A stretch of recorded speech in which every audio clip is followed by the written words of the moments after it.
Judges 11. Now Jephthah the Gileadite was a mighty warrior, but he was the son of a prostitute. Gilead was the father of Jephthah, and Gilead's wife also bore him sons. And when his wife's sons grew up, they drove Jephthah out and said to him, You shall not have an inheritance in our father's house, for you are the son of another woman. Then Jephthah fled from his brothers and lived in the land of Tob. And worthless fellows collected around Jephthah and went out with him. After a time, the Ammonites made war against Israel. And when the Ammonites made war against Israel, the elders of Gilead went to bring Jephthah from the land of Tob. And they said to Jephthah, Come and be our leader, that we may fight against the Ammonites. But Jephthah said to the elders of Gilead, Did you not hate me and drive me out of my father's house? Why have you come to me now when you are in distress? And the elders of Gilead said to Jephthah, That is why we have turned to you now, that you may go with us and fight against the Ammonites, and be our head over all the inhabitants of Gilead. Jephthah said to the elders of Gilead, If you bring me home again to fight against the Ammonites, and the Lord gives them over to me, I will be your head. And the elders of Gilead said to Jephthah, The Lord will be witness between us if we do not do as you say. So Jephthah went with the elders of Gilead, and the people made him head and leader over them. And Jephthah spoke all his words before the Lord at Mizpah. Then Jephthah sent messengers to the king of the Ammonites, and said, What do you have against me, that you have come to me to fight against my land? And the king of the Ammonites answered the messengers of Jephthah, Because Israel, on coming up from Egypt, took away my land, from the Arnon to the Jabbok and to the Jordan. Now therefore, restore it peaceably. Jephthah again sent messengers to the king of the Ammonites, and said to him, Thus says Jephthah, Israel did not take away the land of Moab or the land of the Ammonites. But when they came up from Egypt, Israel went through the wilderness to the Red Sea and came to Kadesh. Israel then sent messengers to the king of Edom, saying, Please, let us pass through your land. But the king of Edom would not listen. And they sent also to the king of Moab, but he would not consent. So Israel remained at Kadesh. Then they journeyed through the wilderness, and went around the land of Edom and the land of Moab, and arrived on the east side of the land of Moab, and camped on the other side of the Arnon. But they did not enter the territory of Moab, for the Arnon was the boundary of Moab. Israel then sent messengers to Sihon, king of the Amorites, king of Heshbon, and Israel said to him, Please, let us pass through your land to our country. But Sihon did not trust Israel to pass through his territory. So Sihon gathered all his people together and encamped at Jahaz, and fought with Israel. And the Lord, the God of Israel, gave Sihon and all his people into the hand of Israel, and they defeated them. So Israel took possession of all the land of the Amorites who inhabited that country. And they took possession of all the territory of the Amorites, from the Arnon to the Jabbok, and from the wilderness to the Jordan. So then the Lord, the God of Israel, dispossessed the Amorites from before his people Israel. And are you to take possession of them? Will you not possess what Chemosh your God gives you to possess? And all that the Lord our God has dispossessed before us, we will possess. Now, are you any better than Balak the son of Zippor, king of Moab? Did he ever contend against Israel, or did he ever go to war with them? While Israel lived in Heshbon and its villages, and in Aroer and its villages, and in all the cities that are on the banks of the Arnon, 300 years, why did you not deliver them within that time? I therefore have not sinned against you, and you do me wrong by making war on me.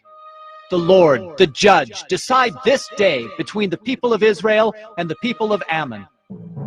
But the king of the Ammonites did not listen to the words of Jephthah that he sent to him. Then the Spirit of the Lord was upon Jephthah, and he passed through Gilead and Manasseh, and passed on to Mizpah of Gilead. And from Mizpah of Gilead he passed on to the Ammonites. And Jephthah made a vow to the Lord, and said, If you will give the Ammonites into my hand, then whatever comes out from the doors of my house to meet me when I return in peace from the Ammonites, shall be the Lord's, and I will offer it up for a burnt offering. So Jephthah crossed over to the Ammonites to fight against them, and the Lord gave them into his hand.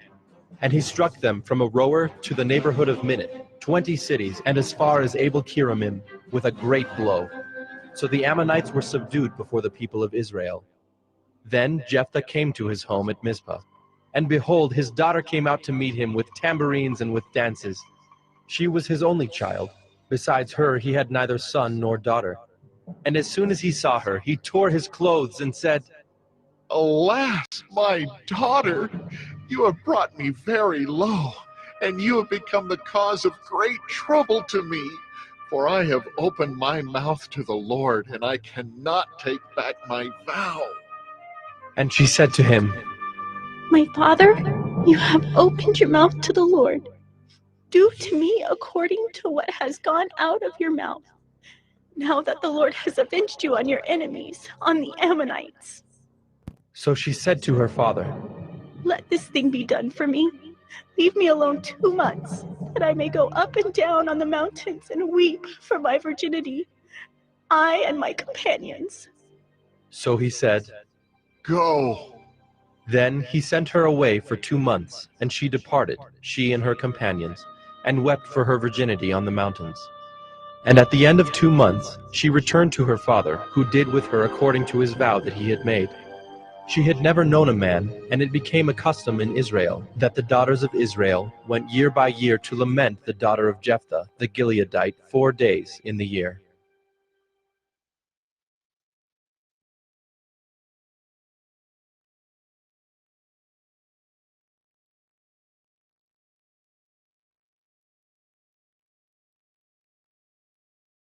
Judges 12. The men of Ephraim were called to arms, and they crossed to Zaphon and said to Jephthah, Why did you cross over to fight against the Ammonites and did not call us to go with you? We will burn your house over you with fire. And Jephthah said to them, I and my people had a great dispute with the Ammonites, and when I called you, you did not save me from their hand. And when I saw that you would not save me, I took my life in my hand and crossed over against the Ammonites, and the Lord gave them into my hand. Why then have you come up to me this day to fight against me? Then Jephthah gathered all the men of Gilead and fought with Ephraim. And the men of Gilead struck Ephraim, because they said, You are fugitives of Ephraim, you Gileadites, in the midst of Ephraim and Manasseh. And the Gileadites captured the fords of the Jordan against the Ephraimites. And when any of the fugitives of Ephraim said, Let me go over, the men of Gilead said to him, Are you an Ephraimite? When he said, No. they said to him, Then say Shibboleth. and he said, Sibboleth. for he could not pronounce it right. Then they seized him and slaughtered him at the fords of the Jordan. At that time, 42,000 of the Ephraimites fell. Jephthah judged Israel 6 years.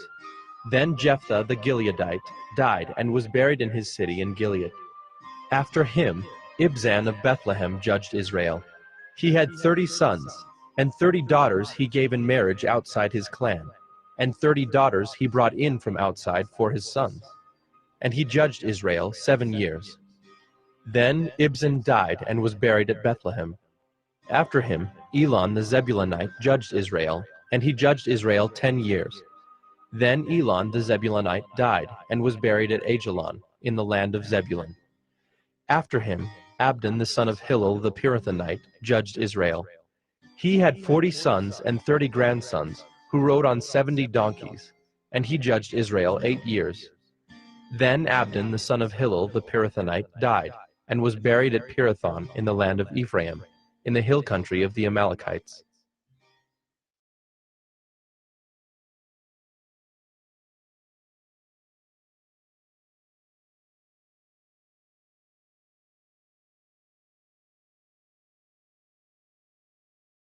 Judges 13.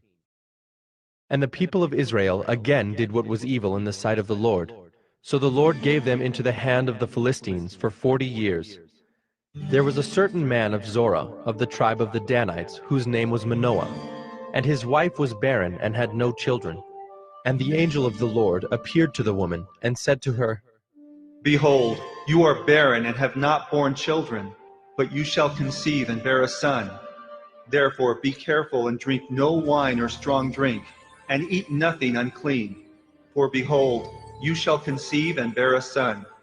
No razor shall come upon his head, for the child shall be a Nazirite to God from the womb, and he shall begin to save Israel from the hand of the Philistines. Then the woman came and told her husband. A man of God came to me, and his appearance was like the appearance of the angel of God, very awesome. I did not ask him where he was from, and he did not tell me his name, but he said to me, Behold, you shall conceive and bear a son. So then drink no wine or strong drink, and eat nothing unclean, for the child shall be a Nazirite to God from the womb to the day of his death.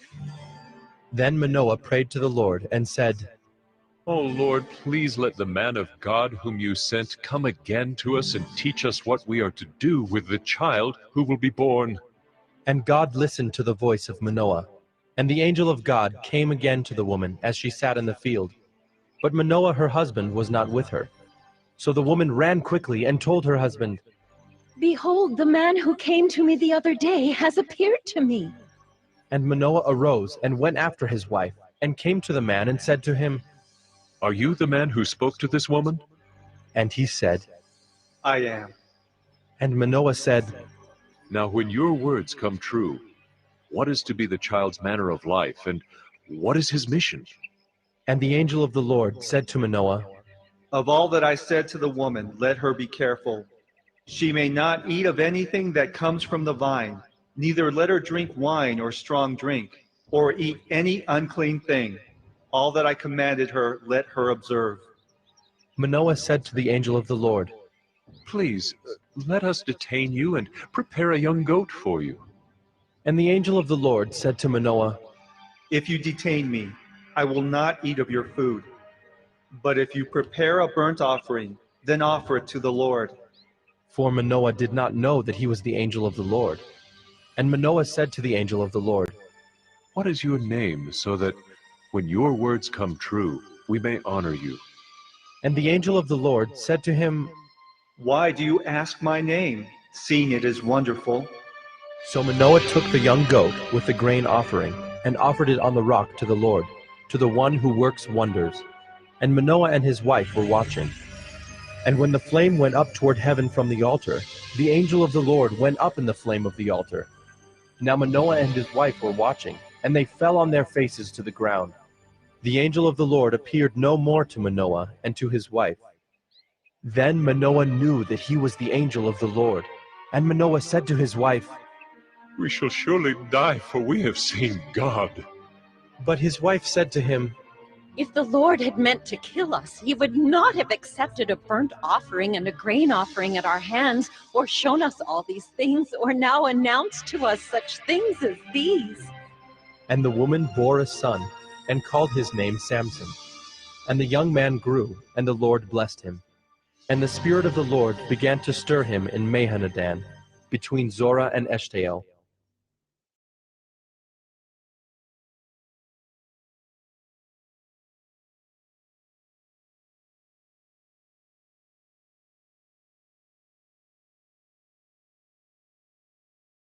Judges 14. Samson went down to Timnah, and at Timnah he saw one of the daughters of the Philistines. Then he came up and told his father and mother, I saw one of the daughters of the Philistines at Timnah. Now get her for me as my wife. But his father and mother said to him, Is there not a woman among the daughters of your relatives, or among all our people? That you must go to take a wife from the uncircumcised Philistines? But Samson said to his father, Get her for me, for she is right in my eyes. His father and mother did not know that it was from the Lord, for he was seeking an opportunity against the Philistines. At that time the Philistines ruled over Israel. Then Samson went down with his father and mother to Timnah, and they came to the vineyards of Timnah. And behold, a young lion came toward him roaring. Then the Spirit of the Lord rushed upon him, and although he had nothing in his hand, he tore the lion in pieces as one tears a young goat. But he did not tell his father or his mother what he had done. Then he went down and talked with the woman, and she was right in Samson's eyes. After some days he returned to take her, and he turned aside to see the carcass of the lion, and behold, there was a swarm of bees in the body of the lion, and honey. He scraped it out into his hands, and went on, eating as he went. And he came to his father and mother, and gave some to them, and they ate. But he did not tell them that he had scraped the honey from the carcass of the lion. His father went down to the woman, and Samson prepared a feast there, for so the young men used to do. As soon as the people saw him, they brought 30 companions to be with him. And Samson said to them, Let me now put a riddle to you. If you can tell me what it is within the 7 days of the feast, and find it out, then I will give you 30 linen garments and 30 changes of clothes. But if you cannot tell me what it is, then you shall give me 30 linen garments and 30 changes of clothes. And they said to him, Put your riddle that we may hear it. And he said to them, Out of the eater came something to eat. Out of the strong came something sweet. And in 3 days they could not solve the riddle. On the 4th day they said to Samson's wife, Entice your husband to tell us what the riddle is, lest we burn you and your father's house with fire. Have you invited us here to impoverish us? And Samson's wife wept over him and said, You only hate me. You do not love me. You've put a riddle to my people, and you have not told me what it is. And he said to her, Behold, I have not told my father nor my mother, and shall I tell you? She wept before him the 7 days that their feast lasted. And on the 7th day he told her, because she pressed him hard. Then she told the riddle to her people. And the men of the city said to him on the 7th day, before the sun went down, What is sweeter than honey? What is stronger than a lion? And he said to them, If you had not plowed with my heifer, you would not have found out my riddle. And the Spirit of the Lord rushed upon him, and he went down to Ashkelon, and struck down 30 men of the town, and took their spoil, and gave the garments to those who had told the riddle. In hot anger he went back to his father's house, and Samson's wife was given to his companion, who had been his best man.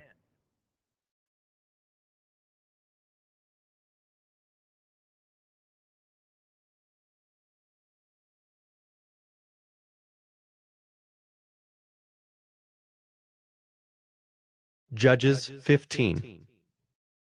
After some days, at the time of wheat harvest, Samson went to visit his wife with a young goat. And he said, I will go into my wife in the chamber. But her father would not allow him to go in. And her father said, I really thought that you utterly hated her, so I gave her to your companion. Is not her younger sister more beautiful than she?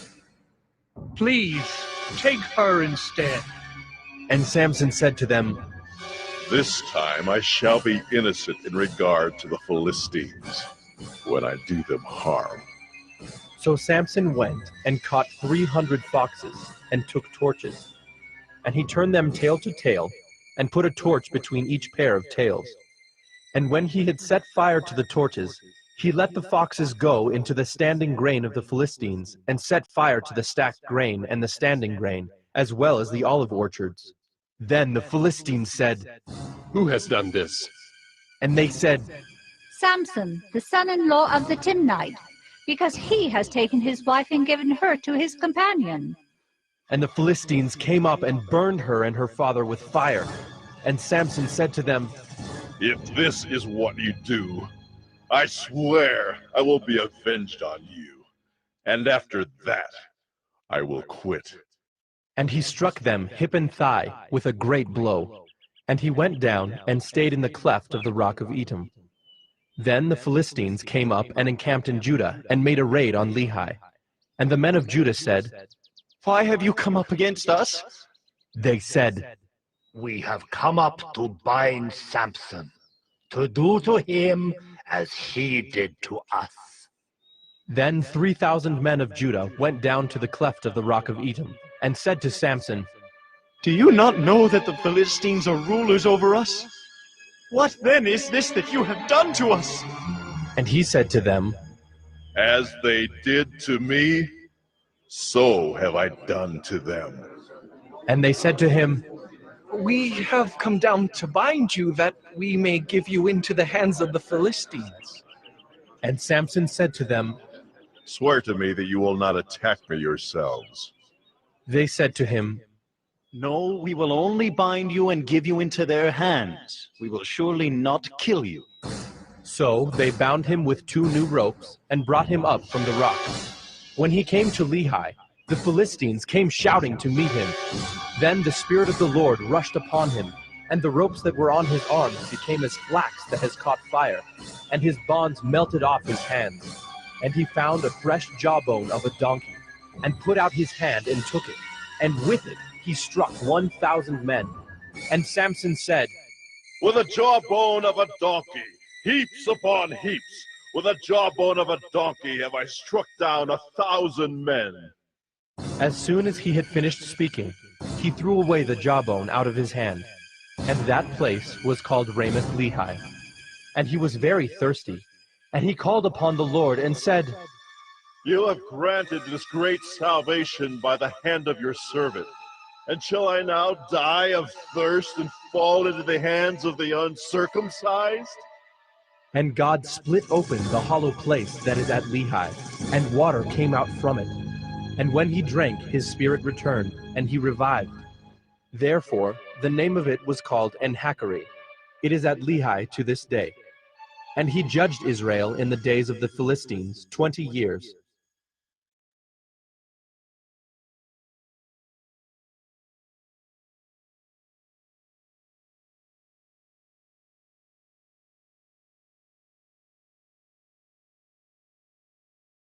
Judges 16. Samson went to Gaza, and there he saw a prostitute, and he went into her. The Gazites were told, Samson has come here. And they surrounded the place, and set an ambush for him all night at the gate of the city. They kept quiet all night, saying, Let us wait till the light of the morning, then we will kill him. But Samson lay till midnight. And at midnight he arose and took hold of the doors of the gate of the city, and the 2 posts, and pulled them up, bar and all, and put them on his shoulders, and carried them to the top of the hill that is in front of Hebron. After this, he loved a woman in the valley of Sorek, whose name was Delilah. And the lords of the Philistines came up to her and said to her, Seduce him, and see where his great strength lies, and by what means we may overpower him, that we may bind him to humble him. And we will each give you 1,100 pieces of silver. So Delilah said to Samson, Please, tell me where your great strength lies, and how you might be bound that one could subdue you. Samson said to her, If they bind me with 7 fresh bowstrings that have not been dried, then I shall become weak and be like any other man. Then the lords of the Philistines brought up to her 7 fresh bowstrings that had not been dried, and she bound him with them. Now she had men lying in ambush in an inner chamber, and she said to him, The Philistines are upon you, Samson. But he snapped the bowstrings, as a thread of flax snaps when it touches the fire. So the secret of his strength was not known. Then Delilah said to Samson, Behold, you have mocked me and told me lies. Please, tell me how you might be bound. And he said to her, If they bind me with new ropes that have not been used, then I shall become weak and be like any other man. So Delilah took new ropes and bound him with them, and said to him, The Philistines are upon you, Samson. And the men lying in ambush were in an inner chamber. But he snapped the ropes off his arms like a thread. Then Delilah said to Samson, Until now you have mocked me and told me lies. Tell me how you might be bound. And he said to her, If you weave the 7 locks of my head with the web, and fasten it tight with the pin, then I shall become weak and be like any other man. So while he slept, Delilah took the 7 locks of his head and wove them into the web. And she made them tight with the pin, and said to him, The Philistines are upon you, Samson.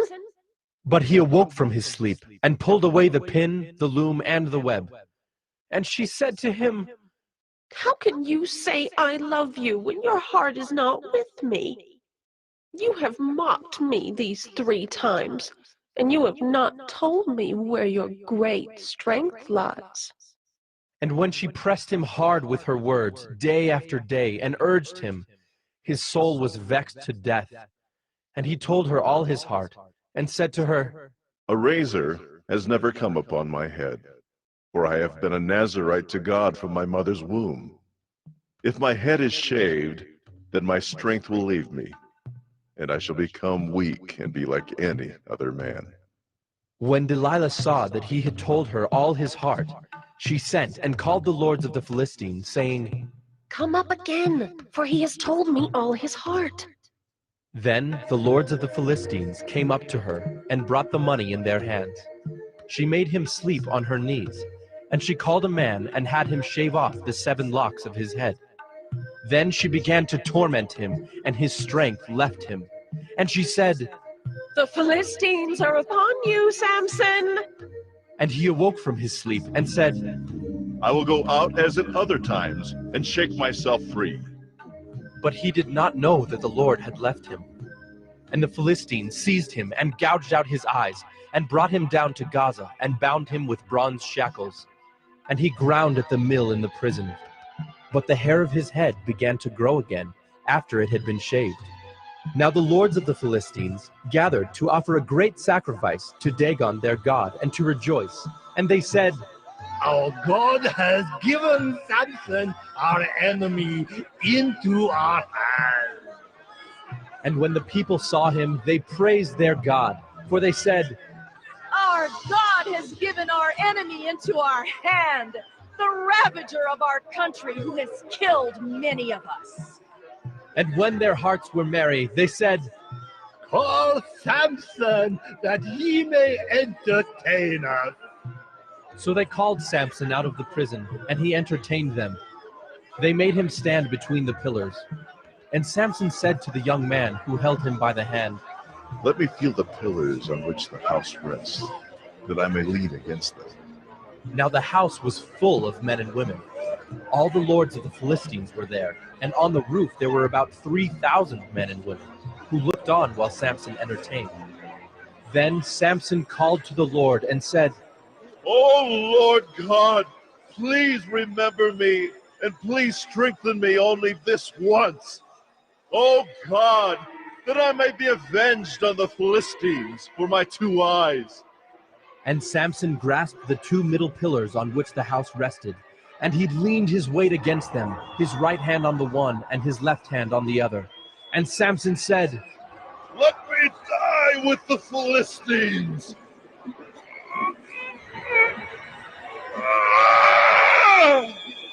Then he bowed with all his strength, and the house fell upon the lords and upon all the people who were in it. So the dead whom he killed at his death were more than those whom he had killed during his life. Then his brothers and all his family came down and took him and brought him up and buried him between Zorah and Eshtaol in the tomb of Manoah his father. He had judged Israel 20 years.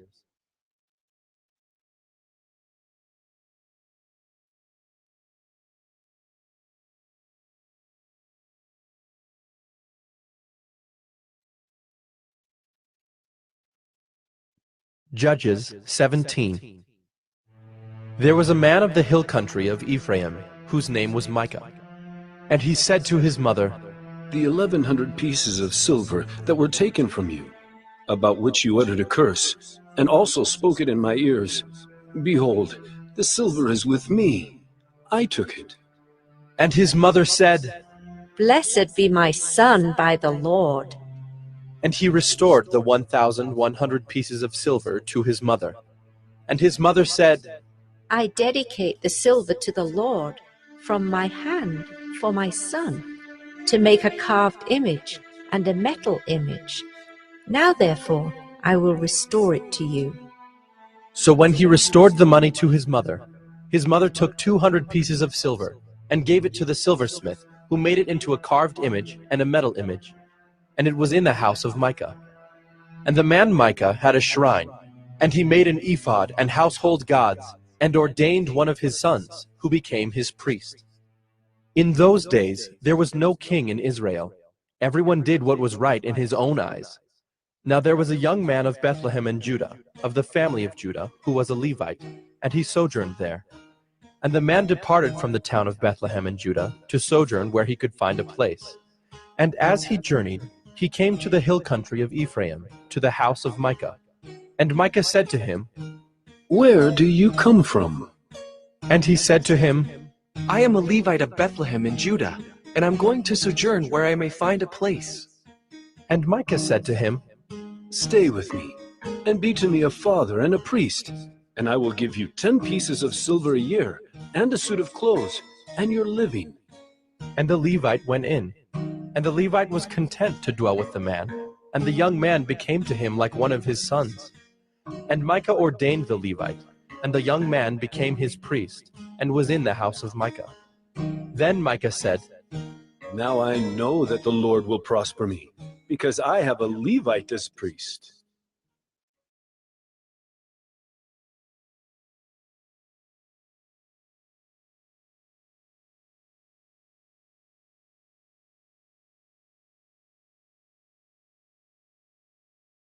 Judges 18.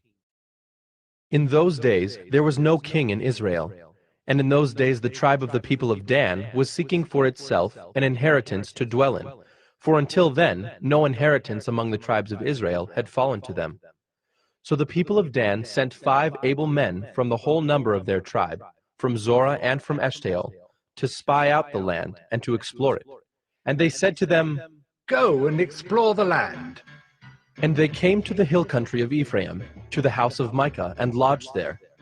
When they were by the house of Micah, they recognized the voice of the young Levite. And they turned aside and said to him, Who brought you here? What are you doing in this place? What is your business here? And he said to them, This is how Micah dealt with me. He has hired me, and I have become his priest. And they said to him, Inquire of God, please, that we may know whether the journey on which we are setting out will succeed.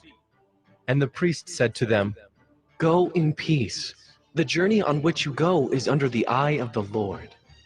Then the 5 men departed and came to Laish, and saw the people who were there, how they lived in security, after the manner of the Sidonians, quiet and unsuspecting, lacking nothing that is in the earth, and possessing wealth, and how they were far from the Sidonians, and had no dealings with anyone. And when they came to their brothers at Zorah and Eshtaol, their brothers said to them, What do you report? They said, Arise, and let us go up against them, for we have seen the land, and behold, it is very good. And will you do nothing? Do not be slow to go to enter in and possess the land. As soon as you go, you will come to an unsuspecting people. The land is spacious, for God has given it into your hands, a place where there is no lack of anything that is in the earth. So 600 men of the tribe of Dan, armed with weapons of war, set out from Zorah and Eshtaol, and went up and encamped at Kiriath-Jearim in Judah. On this account, that place is called Mahanadan to this day. Behold, it is west of Kiriath-Jearim. And they passed on from there to the hill country of Ephraim, and came to the house of Micah. Then the 5 men who had gone to scout out the country of Laish said to their brothers, Do you know that in these houses there are an ephod, household gods, a carved image, and a metal image? Now therefore consider what you will do. And they turned aside there, and came to the house of the young Levite at the home of Micah, and asked him about his welfare. Now the 600 men of the Danites, armed with their weapons of war, stood by the entrance of the gate.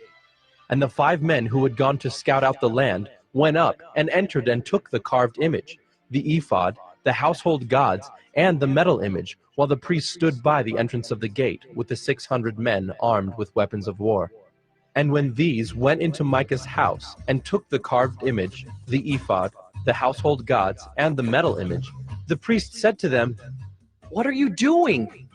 And they said to him, "Keep quiet. Put your hand on your mouth and come with us, and be to us a father and a priest. Is it better for you to be priest to the house of one man, or to be priest to a tribe and clan in Israel?" And the priest's heart was glad. He took the ephod and the household gods and the carved image, and went along with the people. So they turned and departed, putting the little ones and the livestock and the goods in front of them. When they had gone a distance from the home of Micah, the men who were in the houses near Micah's house were called out, and they overtook the people of Dan. And they shouted to the people of Dan, who turned around and said to Micah, "What is the matter with you, that you come with such a company?" And he said, "You take my gods that I made and the priest and go away? And what have I left? How then do you ask me, what is the matter with you?" And the people of Dan said to him, "Do not let your voice be heard among us, lest angry fellows fall upon you, and you lose your life with the lives of your household." Then the people of Dan went their way, and when Micah saw that they were too strong for him, he turned and went back to his home. But the people of Dan took what Micah had made, and the priest who belonged to him, and they came to Laish, to a people quiet and unsuspecting, and struck them with the edge of the sword, and burned the city with fire. And there was no deliverer, because it was far from Sidon, and they had no dealings with anyone. It was in the valley that belongs to Beth Rehob. Then they rebuilt the city and lived in it. And they named the city Dan, after the name of Dan their ancestor, who was born to Israel. But the name of the city was Laish at the first. And the people of Dan set up the carved image for themselves. And Jonathan, the son of Gershom, son of Moses, and his sons, were priests to the tribe of the Danites until the day of the captivity of the land. So they set up Micah's carved image that he made, as long as the house of God was at Shiloh.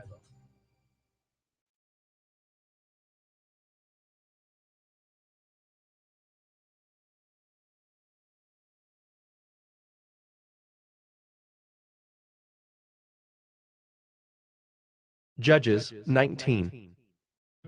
In those days, when there was no king in Israel, a certain Levite was sojourning in the remote parts of the hill country of Ephraim, who took to himself a concubine from Bethlehem in Judah. And his concubine was unfaithful to him, and she went away from him to her father's house at Bethlehem in Judah, and was there some 4 months. Then her husband arose and went after her, to speak kindly to her and bring her back. He had with him his servant and a couple of donkeys, and she brought him into her father's house. And when the girl's father saw him, he came with joy to meet him. And his father-in-law, the girl's father, made him stay, and he remained with him 3 days. So they ate and drank and spent the night there. And on the 4th day, they arose early in the morning, and he prepared to go.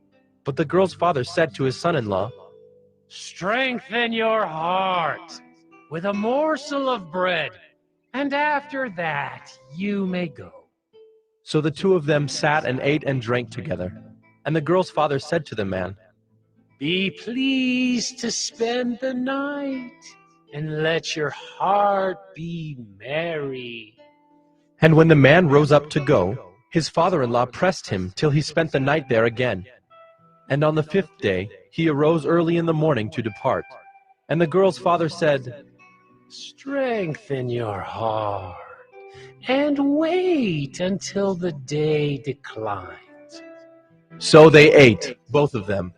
And when the man and his concubine and his servant rose up to depart, his father-in-law, the girl's father, said to him, "Behold, now the day has waned toward evening. Please, spend the night. Behold, the day draws to its close. Lodge here, and let your heart be merry. And tomorrow you shall arise early in the morning for your journey, and go home." But the man would not spend the night. He rose up and departed and arrived opposite Jebus, that is, Jerusalem. He had with him a couple of saddled donkeys, and his concubine was with him. When they were near Jebus, the day was nearly over, and the servant said to his master, Come now, let us turn aside to this city of the Jebusites and spend the night in it.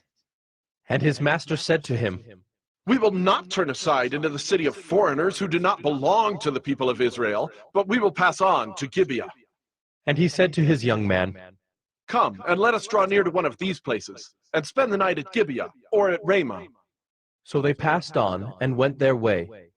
And the sun went down on them near Gibeah, which belongs to Benjamin.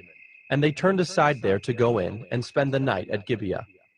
And he went in, and sat down in the open square of the city, for no one took them into his house to spend the night. And behold, an old man was coming from his work in the field at evening.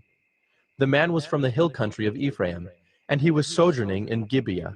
The men of the place were Benjaminites. And he lifted up his eyes, and saw the traveler in the open square of the city. And the old man said, Where are you going, and where do you come from? And he said to him, We are passing from Bethlehem in Judah to the remote parts of the hill country of Ephraim, from which I come. I went to Bethlehem in Judah, and I am going to the house of the Lord, but no one has taken me into his house. We have straw and feed for our donkeys, with bread and wine for me and your female servant and the young man with your servants. There is no lack of anything. And the old man said, Peace be to you. I will care for all your wants, only do not spend the night in the square. So he brought him into his house, and gave the donkeys feed. And they washed their feet, and ate and drank. As they were making their hearts merry, behold, the men of the city, worthless fellows, surrounded the house, beating on the door. And they said to the old man, the master of the house, Bring out the man who came into your house, that we may know him. And the man, the master of the house, went out to them, and said to them, No, my brothers, do not act so wickedly. Since this man has come into my house, do not do this vile thing. Behold, here are my virgin daughter and his concubine. Let me bring them out now. Violate them and do with them what seems good to you. But against this man do not do this outrageous thing. But the men would not listen to him. So the man seized his concubine, and made her go out to them. And they knew her, and abused her all night until the morning. And as the dawn began to break, they let her go.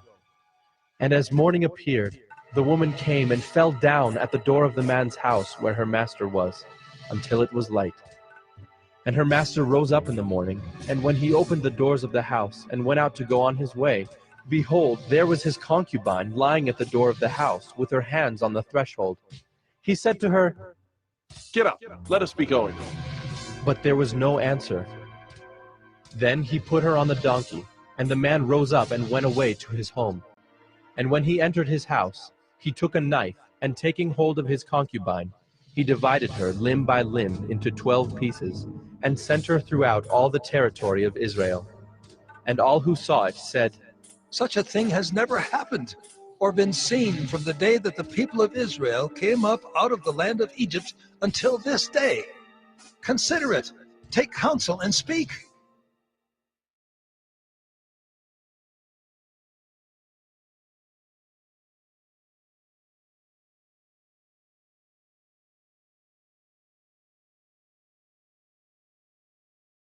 Judges 20. Then all the people of Israel came out from Dan to Beersheba, including the land of Gilead, and the congregation assembled as one man to the Lord at Mizpah.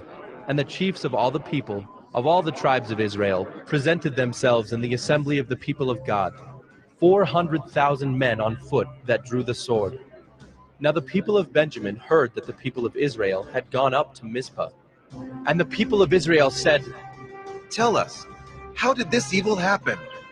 And the Levite, the husband of the woman who was murdered, answered and said, I came to Gibeah that belongs to Benjamin, I and my concubine, to spend the night. And the leaders of Gibeah rose against me, and surrounded the house against me by night. They meant to kill me, and they violated my concubine, and she is dead. So I took hold of my concubine and cut her in pieces, and sent her throughout all the country of the inheritance of Israel, for they have committed abomination and outrage in Israel. Behold, you people of Israel, all of you, give your advice and counsel here. And all the people arose as one man, saying, None of us will go to his tent, and none of us will return to his house. But now, this is what we will do to Gibeah. We will go up against it by lot, and we will take 10 men of 100 throughout all the tribes of Israel, and 100 of 1,000, and 1,000 of 10,000, to bring provisions for the people, that when they come, they may repay Gibeah of Benjamin for all the outrage that they have committed in Israel. So all the men of Israel gathered against the city, united as one man. And the tribes of Israel sent men through all the tribe of Benjamin, saying, What evil is this that has taken place among you? Now therefore give up the men, the worthless fellows in Gibeah, that we may put them to death and purge evil from Israel. But the Benjaminites would not listen to the voice of their brothers, the people of Israel. Then the people of Benjamin came together out of the cities to Gibeah to go out to battle against the people of Israel. And the people of Benjamin mustered out of their cities on that day 26,000 men who drew the sword, besides the inhabitants of Gibeah, who mustered 700 chosen men. Among all these were 700 chosen men who were left-handed. Every one could sling a stone at a hair and not miss. And the men of Israel, apart from Benjamin, mustered 400,000 men who drew the sword. All these were men of war. The people of Israel arose and went up to Bethel and inquired of God, Who shall go up first for us to fight against the people of Benjamin? And the Lord said, Judah shall go up first. Then the people of Israel rose in the morning and encamped against Gibeah. And the men of Israel went out to fight against Benjamin. And the men of Israel drew up the battle line against them at Gibeah. The people of Benjamin came out of Gibeah and destroyed on that day 22,000 men of the Israelites. But the people, the men of Israel, took courage, and again formed the battle line in the same place where they had formed it on the first day. And the people of Israel went up and wept before the Lord until the evening. And they inquired of the Lord, Shall we again draw near to fight against our brothers, the people of Benjamin? And the Lord said, Go up against them. So the people of Israel came near against the people of Benjamin the second day. And Benjamin went against them out of Gibeah the second day, and destroyed 18,000 men of the people of Israel. All these were men who drew the sword. Then all the people of Israel, the whole army, went up and came to Bethel and wept. They sat there before the Lord and fasted that day until evening, and offered burnt offerings and peace offerings before the Lord. And the people of Israel inquired of the Lord, for the ark of the covenant of God was there in those days. And Phinehas, the son of Eleazar, son of Aaron, ministered before it in those days, saying, Shall we go out once more to battle against our brothers, the people of Benjamin, or shall we cease? And the Lord said, Go up, for tomorrow I will give them into your hand.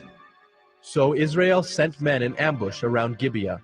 And the people of Israel went up against the people of Benjamin on the third day, and set themselves in array against Gibeah, as at other times. And the people of Benjamin went out against the people, and were drawn away from the city. And as at other times, they began to strike and kill some of the people in the highways, one of which goes up to Bethel, and the other to Gibeah. And in the open country, about 30 men of Israel. And the people of Benjamin said, They are routed before us, as at the first. But the people of Israel said, Let us flee and draw them away from the city to the highways.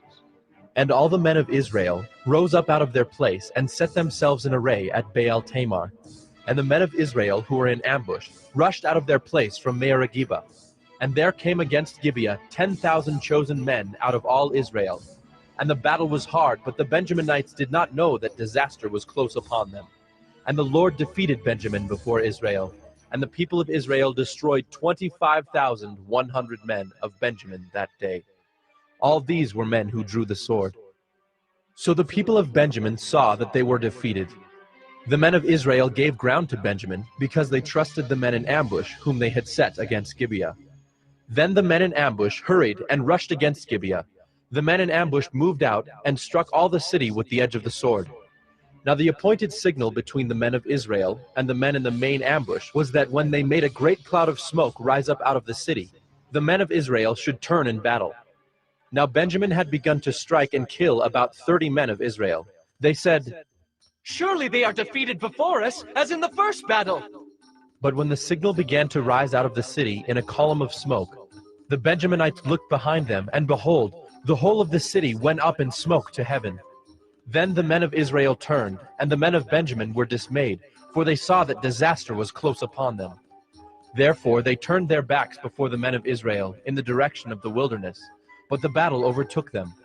And those who came out of the cities were destroying them in their midst. Surrounding the Benjaminites, they pursued them and trod them down from Noah as far as opposite Gibeah on the east. 18,000 men of Benjamin fell, all of them men of valor. And they turned and fled toward the wilderness, to the rock of Rimmon. 5,000 men of them were cut down in the highways, and they were pursued hard to Gidom, and 2,000 men of them were struck down. So all who fell that day of Benjamin were 25,000 men who drew the sword, all of them men of valor. But 600 men turned and fled toward the wilderness to the rock of Rimmon, and remained at the rock of Rimmon 4 months. And the men of Israel turned back against the people of Benjamin, and struck them with the edge of the sword, the city, men and beasts, and all that they found. And all the towns that they found they set on fire.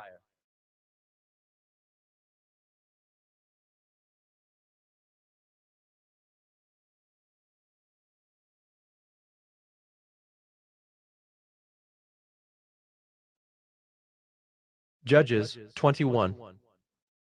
Now the men of Israel had sworn at Mizpah, "No one of us shall give his daughter in marriage to Benjamin." And the people came to Bethel, and sat there till evening before God. And they lifted up their voices and wept bitterly.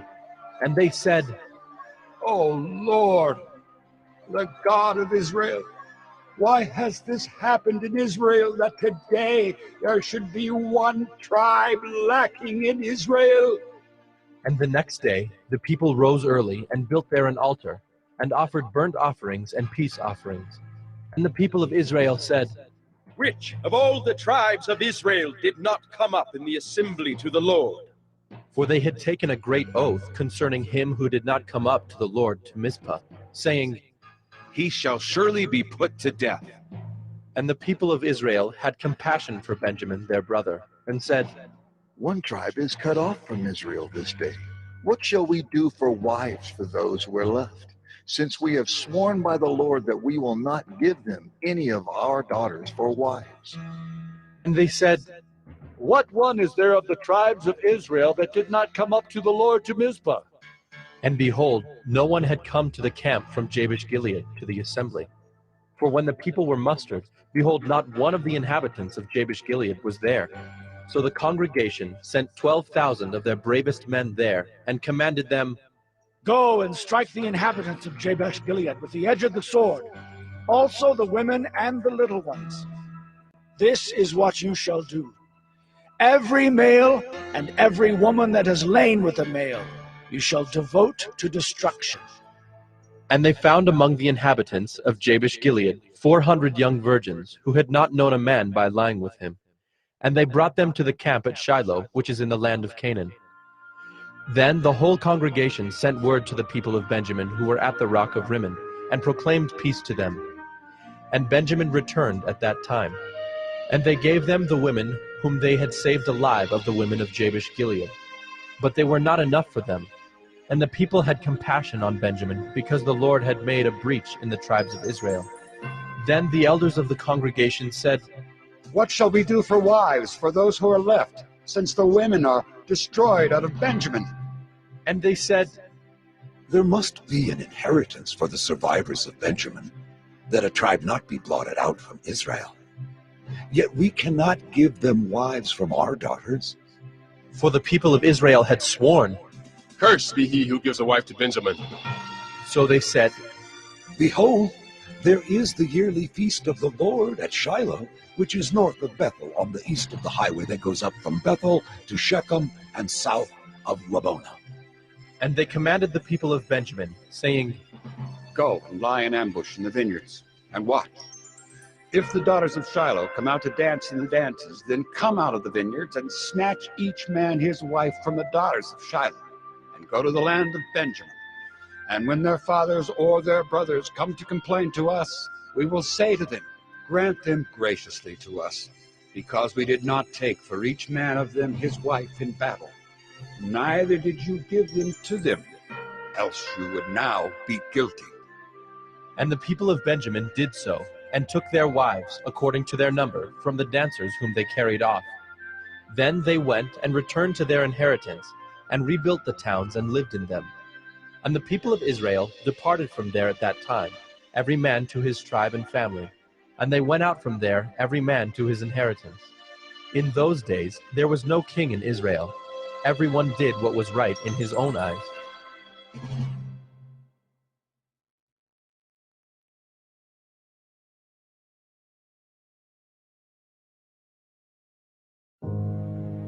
The Bible contains the mind of God, the state of man, the way of salvation, the doom of sinners, and the happiness of believers. Its doctrines are holy, its precepts are binding, its stories are true, and its decisions are immutable.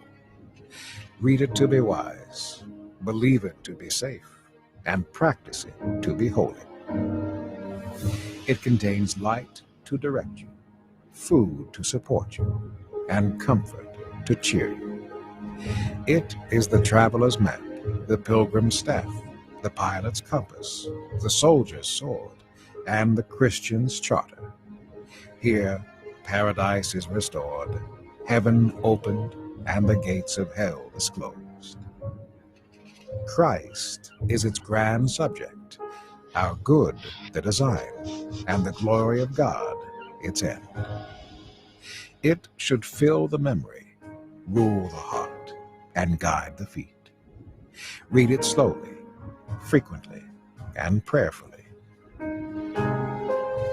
It is a mine of wealth, health to the soul, and a river of pleasure. It involves the highest responsibility, will reward the greatest labor, and will condemn all who trifle with its sacred contents. Pray it in, read it through, live it out, and pass it on.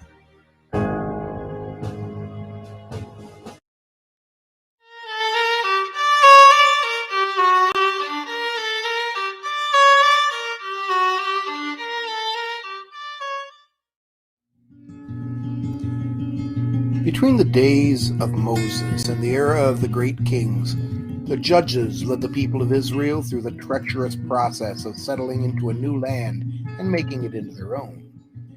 These men and women, called by God from sometimes obscure or ignominious circumstances, were charged with the task of administering the nation in times of peace, and more often, leading the charge in times of war. Unlike the kings, the judges were not born into their roles. They were handpicked by the Lord, typically in times of crisis, to turn the nation away from apostasy and deliver it from its oppressors. Their company comprises some of the most memorable figures in the Bible. People like wise Deborah, valiant Gideon, and the mighty Samson. But though their stories are often inspiring, a closer look at the judges reveals that most of these leaders had feet of clay, and some were such misfits that we might well wonder why God would have chosen them at all. These are not saintly figures like Joseph or Daniel, and yet their brokenness may well be part of their appeal. The book of Judges stands as something of a crossroads in the Bible. The Torah, the first 5 books of the Bible, is dominated by the figure of Moses.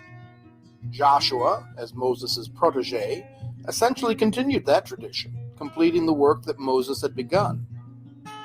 The age of Israel's kings and the towering figure of David still loom in the future. The period of the Judges forms a bridge between the crucial eras of Mosaic leadership and the era of monarchy.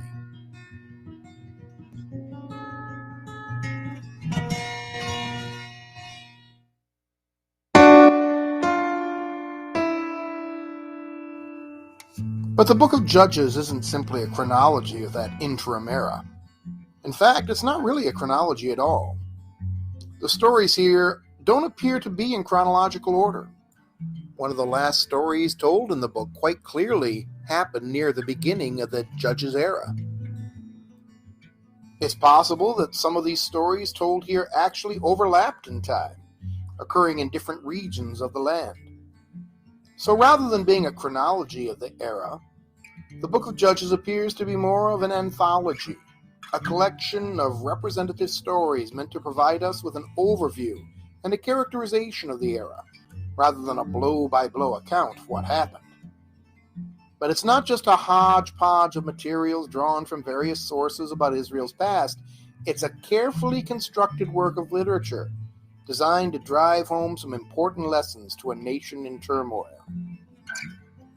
In this introduction to Judges, we're going to touch on a couple of important matters. One of those is the historical background of the text. When and how did the events described here occur? What is the political situation?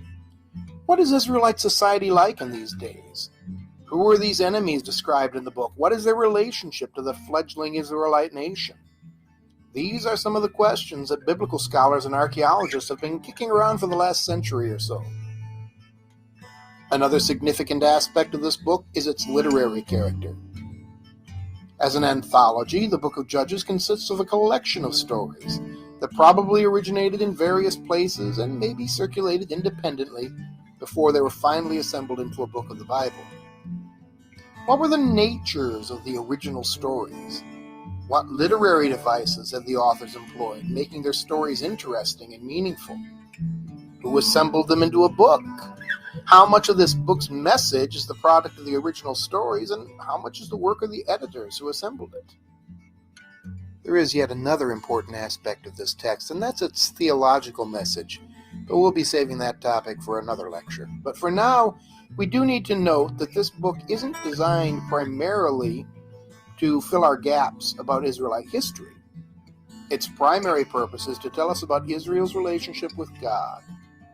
Bearing this fact in mind will help us to avoid getting sidetracked into matters that the narrators didn't care to address.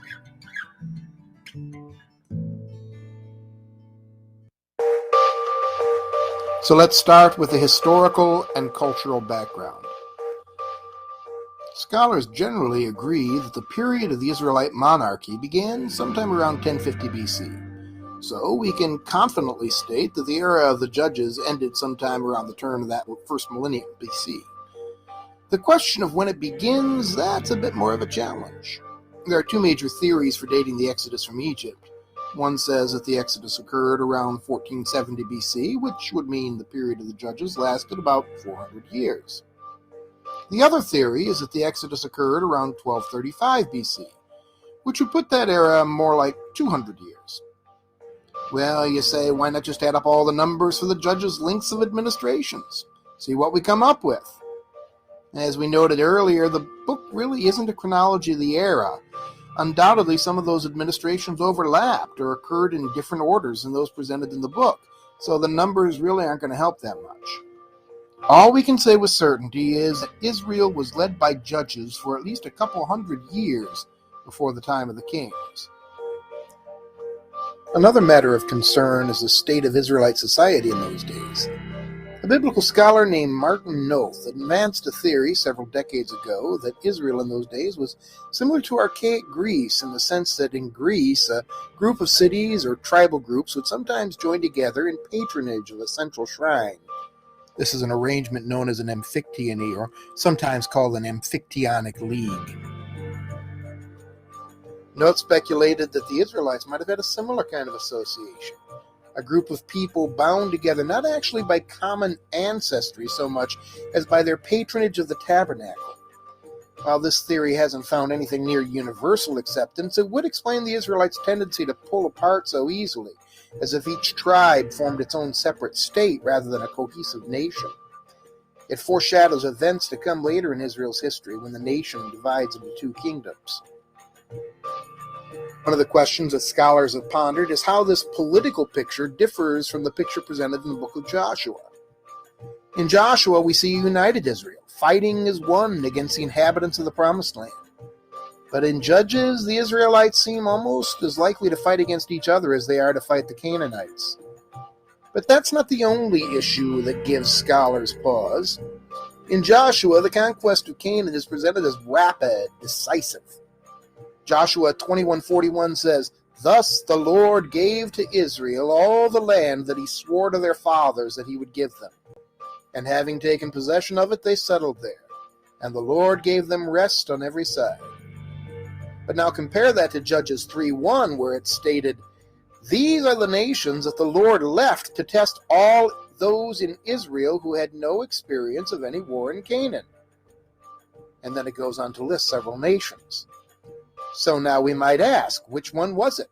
Was the conquest a massive invasion and overthrow of the existing culture, which Joshua seems to imply? Or was it an ongoing struggle, as it says in Judges? Archaeologists prefer the version that they see in the book of Judges. They point out that there really is no archaeological evidence of a sudden massive influx of millions of people into the land of Canaan anytime in the second half of the second millennium BC. They also say that they don't find evidence of widespread destruction that the book of Joshua seems to demand. On the other hand, a careful reading of Joshua indicates that the conquest wasn't necessarily characterized by massive destruction. Only a few cities were completely destroyed by Israel, and others were simply taken over and the present inhabitants pushed out. Nonetheless, it does seem apparent that the book of Joshua compresses events that occurred over a long period of time into a fairly short literary framework, while Judges spreads the events out and gives more of a real prolonged struggle between the native Canaanites and their incoming Israelites. Another interesting aspect of Judges' historical background concerns the people that the Israelites encounter in their new land. There are, of course, the Canaanites. In this era, the Canaanites weren't a nation per se. Rather, the land of Canaan was characterized by little city-states that were mostly dependent upon Egypt for trade and protection. Occasionally, one of these states would assert itself and take control of a larger region, but there was nothing like a Canaanite nation. On the other hand, some of the neighboring lands did have kings and governments in this era. The Midianites, for example, and the Moabites, they were apparently fairly well settled. Pharaoh Ramesses II lists Moab among the nations that he conquered on a statue that he had erected in Luxor. The Edomites were still mostly nomadic tribes in this period, though Genesis 36 does state that there were kings in Edom before they existed in Israel. The Philistines arrived in the land of Palestine maybe just a little later than the time when the Israelites did. Being technologically more advanced than their neighbors, they became one of the chief threats to the Israelites in their efforts to expand through the region. To the northwest, the Phoenician city-states of Tyre and Sidon were wealthy and willing trade partners, but they weren't a military threat to Israel. So Israel settled into a land that was divided and heavily contested by a number of peoples. And above all, the shadow of Egypt still lingered, because even when they weren't controlling the region de facto, the Egyptians still thought of Canaan as theirs.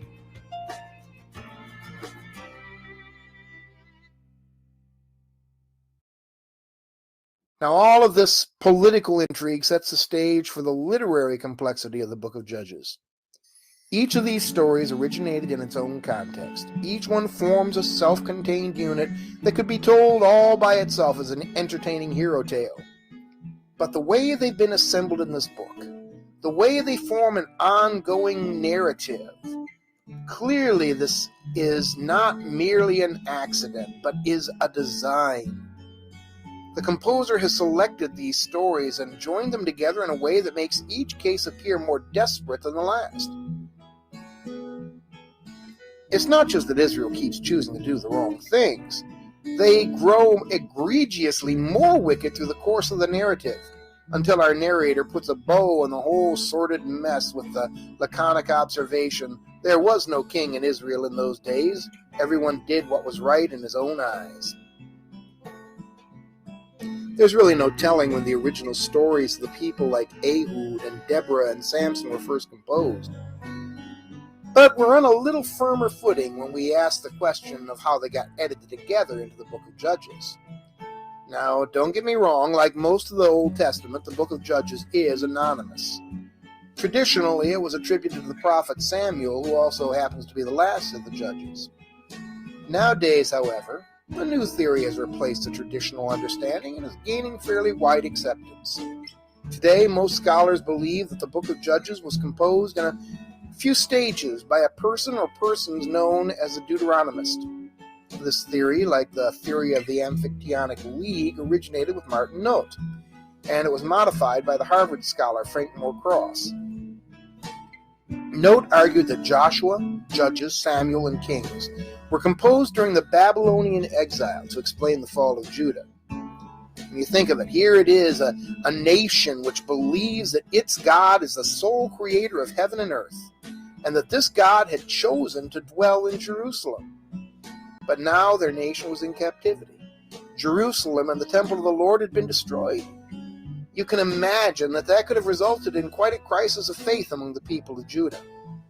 The Deuteronomistic history, it was argued, was composed to demonstrate that God had not failed his people. Rather, it was the people who had failed God. There's a good deal of evidence for this theory. First of all, there's the fact that Joshua through 2 Kings forms a fairly continuous story with several recurring central themes. Some of these themes are clearly derived from ideas presented in the book of Deuteronomy. Therefore, we have this name Deuteronomistic history. The main idea here is that if Israel rejects the laws of the Lord and goes off to worship other gods, the Lord will punish them by giving their enemies victory over them. Ultimately, if Israel utterly refuses to obey, God will punish the nation by removing it from its land and sending it into exile, which is, of course, precisely what happened in the Babylonian exile. In 1968, Frank Moore Cross modified the Deuteronomistic hypothesis by proposing that the work was initially composed during the time of King Josiah to support his reform programs. It was then modified later during the Babylonian exile to reflect the new circumstances. This is called the double redaction theory of the Deuteronomistic history. Now, not all scholars have completely bought into the validity of this hypothesis, and the idea that the book of Judges went through only 2 redactions is pretty much universally rejected. Most scholars believe it was quite a bit more complicated than that. Nonetheless, the idea that the text was substantially formed during the Babylonian exile seems quite secure. Each of these episodes drives home the idea of God's sovereignty, of human culpability, and of supernatural grace. The failures of Israel in these episodes parallel the failures that the nation experiences in its later history. Though Israel thoroughly earned God's judgment, God chose again and again to forgive his people, to discipline them, and to deliver them from their oppressors. The book of Judges serves as a beacon of hope to a people who have been conquered, humiliated, and subjugated by a pagan power. Their punishment had been well earned, but their God was abundantly merciful.